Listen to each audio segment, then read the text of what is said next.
And welcome back for lesson 3 of the lesson series. This series is aimed more at fresh hunters who are new to this wonderful game as a guide and as a means to learn more about the basics. So I really hope that you guys find this series helpful and hopefully enjoyable as well.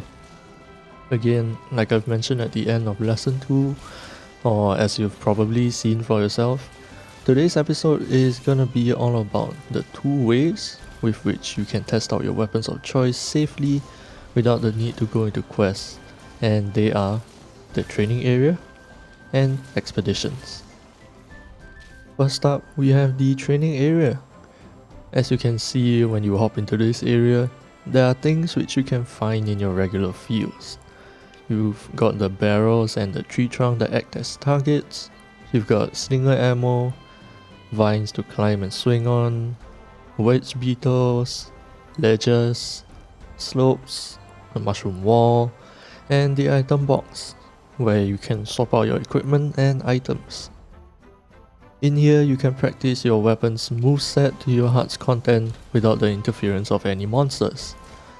For the most part, you'll likely be using the tree trunk because it doesn't move nor break, so it acts as a really good training dummy while you figure out how your weapon works. Alternatively, you can also choose to practice against the barrels.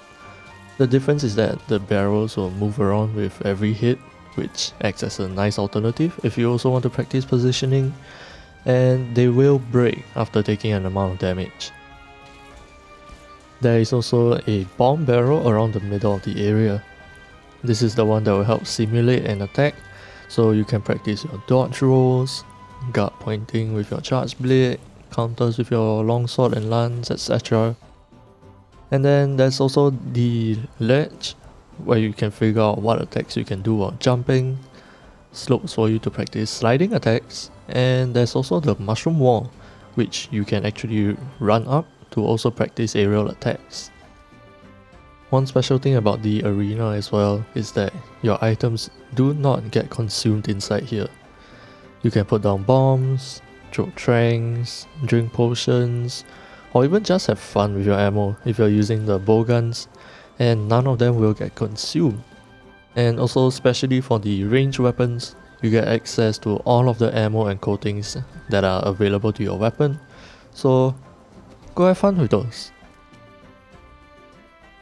Now if you have Iceborne, you can talk to the housekeeper next to the item box, and you'll notice that there is an option to change the objects in the training area.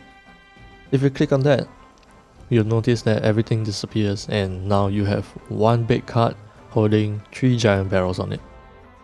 This special training dummy allows you to practice with your clutch claw and claw attacks, so you can grapple onto it, slap it, tenderize it, and also yeet it into the barricades and walls, which are all things that you can also do to the real monsters.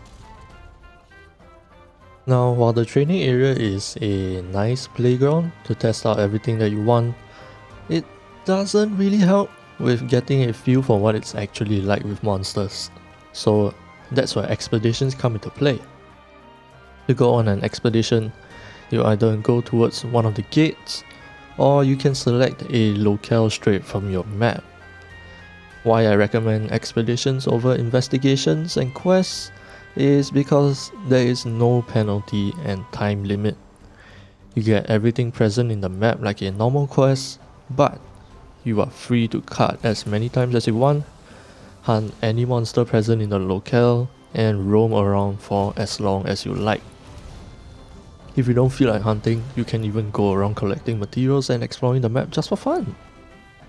Unlike the training area, however, your items and ammunition will get consumed as they would in a normal quest, and the monsters will leave after a certain amount of time has passed.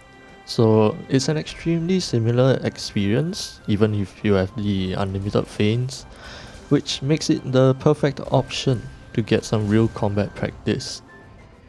If you happen to run out of item space, or if you want to change out your weapon, you can always do that by going to the tent over at any campsite. Personally speaking, because there is no penalty for cutting, I don't use any healing items because I think that also helps with putting an emphasis on getting better at dodging, so that in real quests I get to save up on potions for when I really need them. For those of you who are at the end of Iceborne, you'll likely be heading over to the Guiding Lands instead of normal expeditions for your endgame grinding. It is exactly the same as a normal expedition, but there actually is a penalty for cutting, where you get less rewards for each time you cut. So with that in mind, it's really up to you to decide whether or not you want to bring healing items or just YOLO it like I do. And that will be it for lesson 3. Moving on to lesson 4 is where I'll be explaining about the canteen food, specifically what they do for you and why you should eat. So stay tuned for that.